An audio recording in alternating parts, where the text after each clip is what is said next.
Setelah melakukan pembangunan gedung-gedung pemerintahan, rumah dinas untuk para pejabat IKN, serta berbagai fasilitas lain, Presiden Jokowi juga tengah merencanakan pembangunan tol bawah laut yang akan menghubungkan daratan Balikpapan dan IKN yang terpisah oleh Teluk Balikpapan. Tol ini kabarnya akan menggunakan teknologi modern dan akan menjadi tol bawah laut pertama di Indonesia. Lantas, kira-kira seperti apa perkembangan proyek terhebat era Presiden Jokowi yang satu ini? Berikut 7 fakta pembangunan proyek tol bawah laut IKN yang bikin bangga rakyat Indonesia. Mari simak videonya. Namun sebelum ke videonya, mari klik subscribe-nya dan nyalakan notifikasinya. Awal dicanangkan. Proyek tol bawah laut IKN pertama kali terkuak ke publik pada Januari 2022 lalu.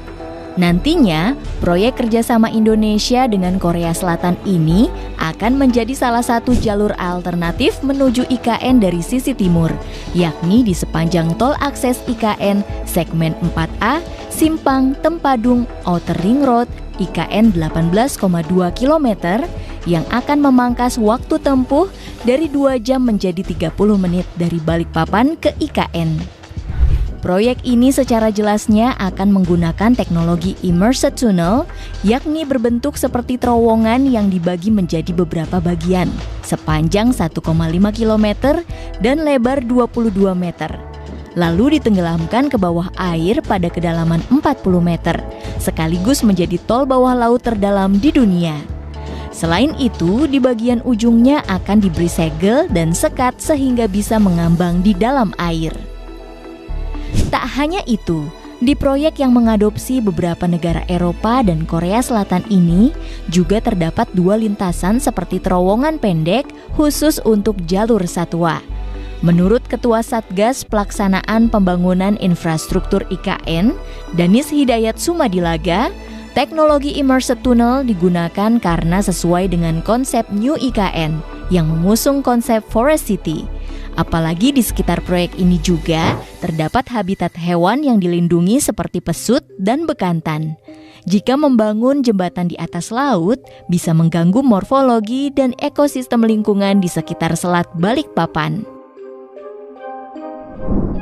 Tahapan pembangunan. Usai pertama kali dicanangkan, pemerintah langsung bergerak cepat.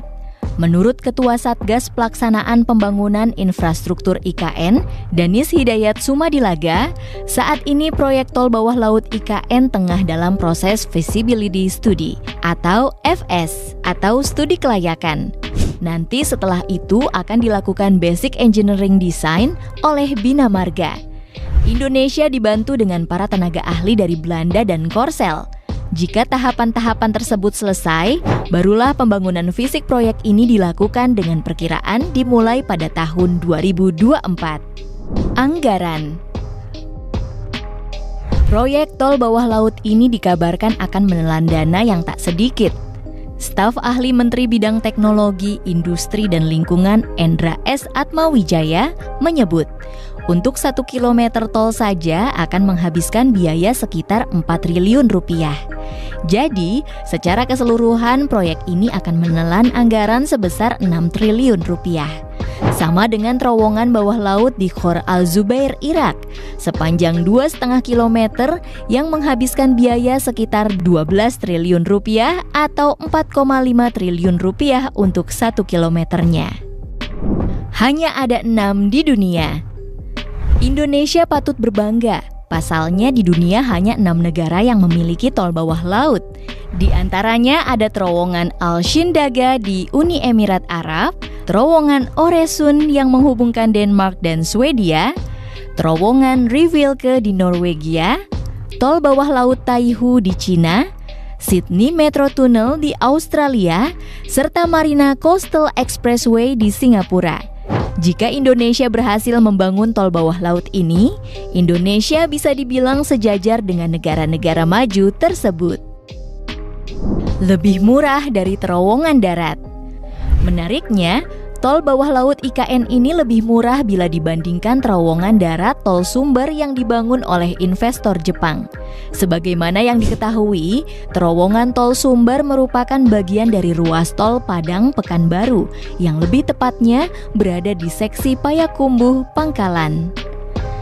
Terowongan ini akan menembus perut Bukit Barisan dan menggunakan dua metode, yakni metode New Austrian Tunneling Methods atau NITM dan metode Tunneling Boring Machine atau TBM. Di sana akan dibangun 3 terowongan yang diperkirakan menelan biaya sekitar 9 triliun rupiah. Mahalnya pembangunan terowongan darat ini dikarenakan panjang lintasan dan medan yang harus dilalui. Kontroversi tol bawah laut. Di balik dukungan warga Kaltim terhadap proyek tol bawah laut IKN, baru-baru ini heboh desain tol bawah laut Jawa Bali yang rencananya dibangun di daerah Poros Situbondo dan Banyuwangi menuju Pantai Pura Segara Rupek, Buleleng, Bali. Tol bawah laut ini akan dibuat dari kaca transparan yang anti pecah. Sementara untuk pondasinya akan mengusung konsep submerged floating tunnel. Di balik isu ini, banyak yang merasa proyek ini akan mendapat banyak penolakan. Apalagi berdasarkan sejarahnya, Pulau Jawa dan Bali dilarang menyatu secara langsung.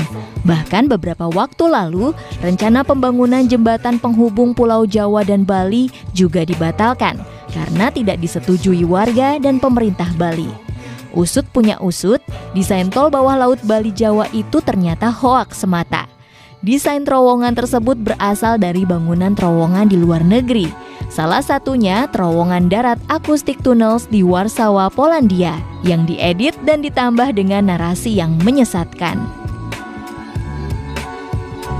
Mulai beroperasi. Belum diketahui secara pasti kapan proyek tol bawah laut IKN akan selesai dan beroperasi secara resmi. Namun kalau dikalkulasikan, kemungkinan besar proyek ini akan rampung paling lama 10-20 tahun ke depan. Lebih-lebih jika Presiden Indonesia selanjutnya bisa melanjutkan visi pembangunan yang sudah ditanam oleh Presiden Jokowi selama 10 tahun ke belakang. Kalau sampai Presiden terpilih Indonesia selanjutnya tidak satu visi dengan Presiden Jokowi, kemungkinan besar proyek ini akan terlantar dan hilang dari peredaran.